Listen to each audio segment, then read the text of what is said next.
The best parenting advice I ever got was first used on me. Thanks, Mom. You're the best.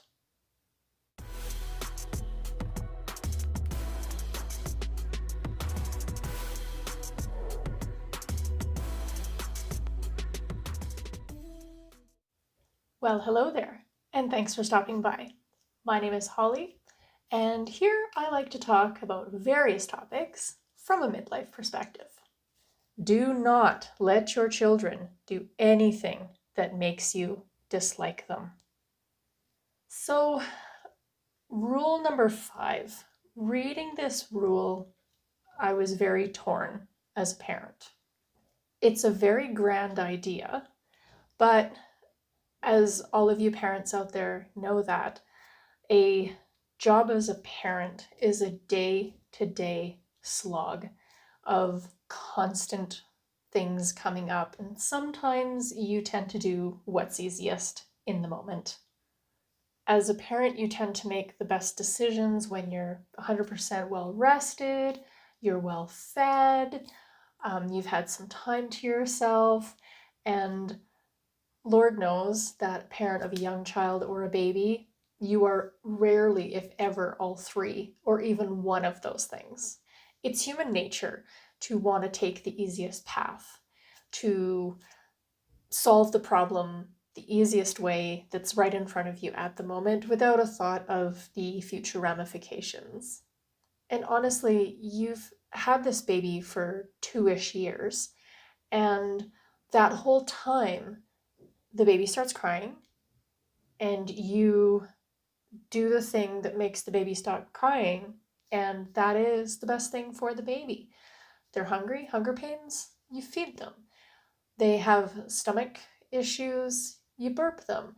Their diaper's wet or dirty, they're uncomfortable, they cry, you change it and make them dry and comfortable again. That's how you've been doing it for the past 2 years.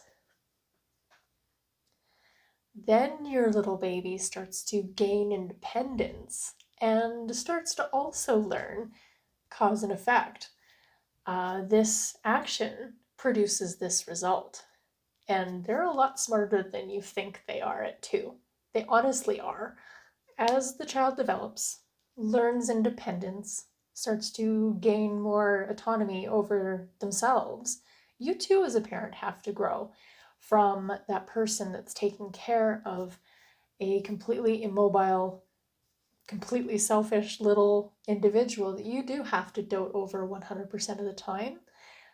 As a parent, you have to grow and start to let them have their autonomy, but also teach them the results of cause and effect, what negative behaviors aren't going to be tolerated, and what positive behaviors are super awesome and you want them to do more of that.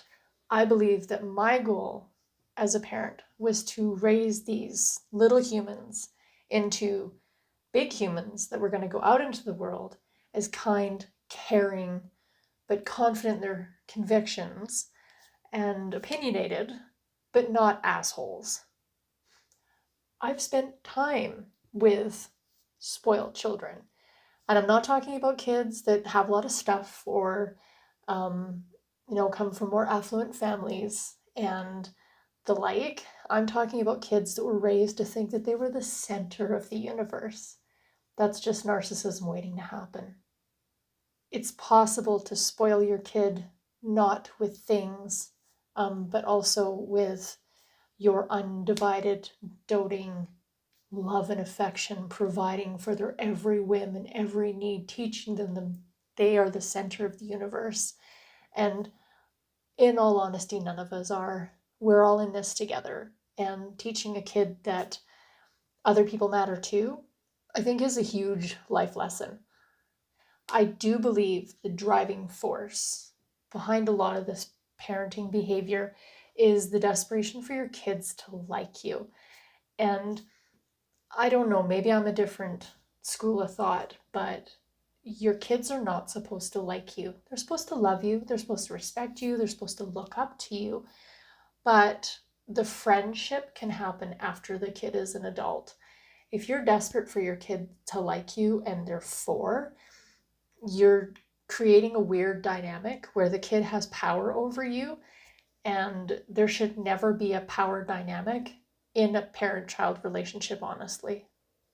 I think too, the whole thing of looking good to the outside world, looking like the perfect family, making sure your kid never acts out in public, thereby doing everything you can to make sure that they're well behaved, teaches the kid that they've got you.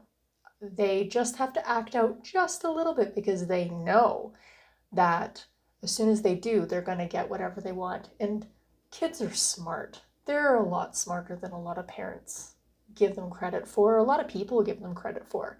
Kids are amazing little creatures. They're so fun to talk to.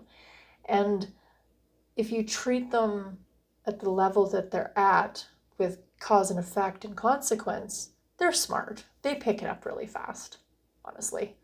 So, personal story about me. When I was 15, and if any of you out there are parents of 15-year-olds, you know what I'm talking about. I was being a jerk. I was in the middle of this 15-year-old teenage angst, throes of desperation situation. I can't even remember what it was. It was unremarkable. And my mom turned to me after trying to reason with me and trying to converse with me, trying to figure out what was wrong. And I was not being very nice to her. And anyway, she turned to me and she said, "Holly, I love you, but I really don't like you very much right now." In all her proper English woman pomp and circumstance, turned and just walked out of the room, leaving me alone with my angst. And I remember it like it was yesterday, how devastating it was that my mom didn't like me. Moms were supposed to like their children. But the key point in that was that she did love me, but she just wasn't going to put up with my behavior. And she didn't like what I was doing, so she wasn't going to be there for it. And it's so brilliant and so simple. My mom understood the don't let your kids do anything that makes you not like them. And she removed herself from the situation. Now, when I was 15, I thought it was the end of the world. But as I got older and became a young adult and had my own children, I 100% got what she was saying. And I did use that line on my kids a few times. And I'm sure they felt the same way I did when I had it used on me. But hopefully they learned what behavior is acceptable when you're dealing with other people and what behavior really isn't. And you have to do certain things to get certain results in the real world. Now, doing this with my own kids was quite challenging because that was around the time when this whole self-esteem thing started. And I remember telling my kids in front of other people, I don't like your behavior, or your behavior is unacceptable right now. I'm going to step away. And other parents were just mortified that I would tell my kids that I didn't like what they were doing.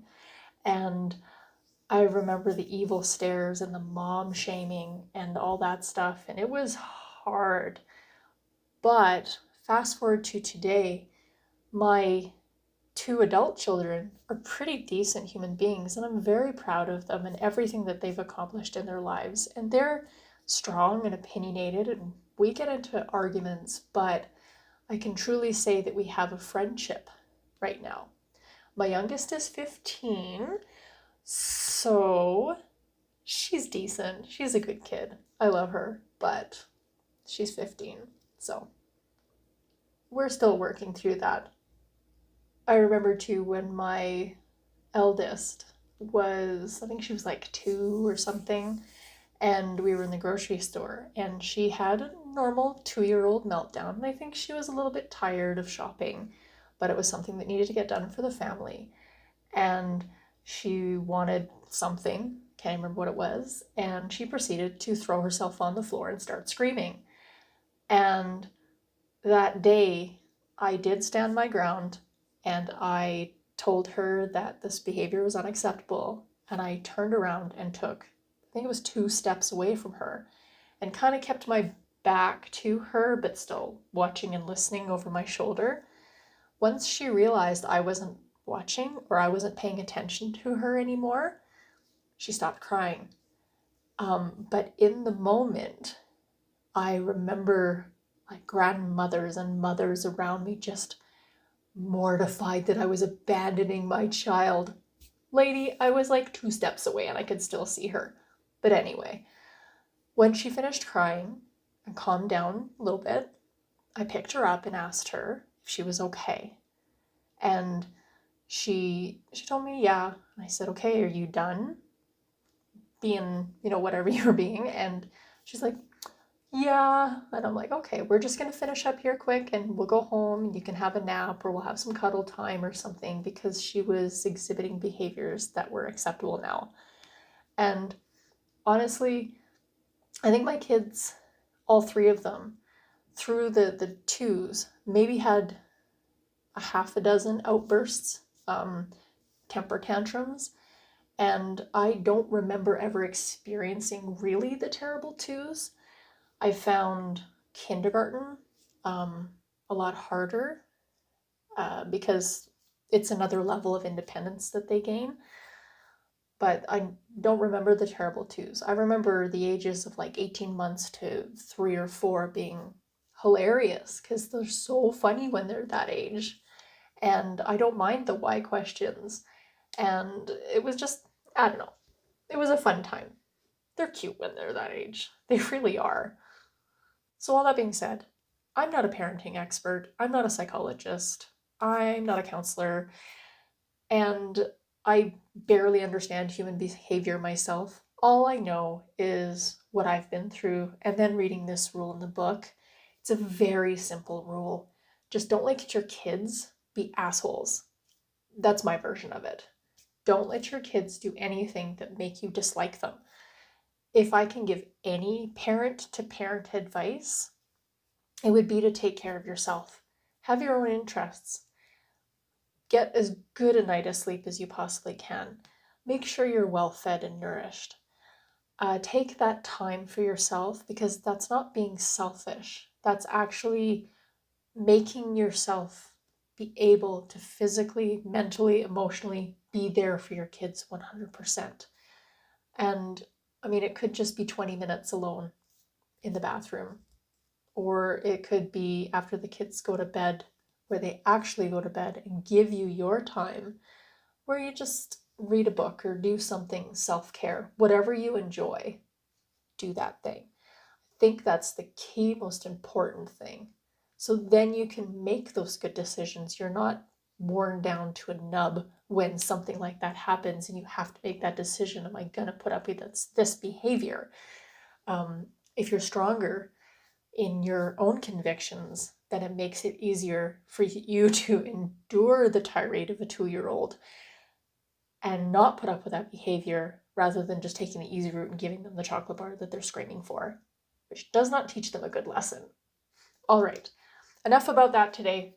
Thank you so much for joining me today. I'm curious, as parents out there, is there any advice that you would give? Just leave it in the comments below. Is there anything that resonated with you? Is there anything that you disagreed with? Because I'm open to discussion. Leave it all in the comments below. Jordan Peterson's book is a very easy read, a very simple set of rules that, as going through the book, have been really eye-opening as I've gone through my life, lessons that I have learned. He just phrases them a lot better than I do, and he gives reasons why these things are actually profound. I'm not a psychologist. I haven't gone through years and years of university or practice on human behavior. I just know what I know. And I just want to share what I've learned, hopefully to make your life a little bit easier, or to open your mind to maybe different ideas on how to take care of things. I do enjoy sharing stories of things that I've been through in my life, and that's why I do this YouTube thing. Because my family and my friends are sick and tired of hearing me talk about the things that I've gone through in my life because they've already heard all these stories. So if you do enjoy this, please click subscribe. And I hope to see you back here soon. And remember, drink your water, eat your vegetables, and I'll see you in the next one.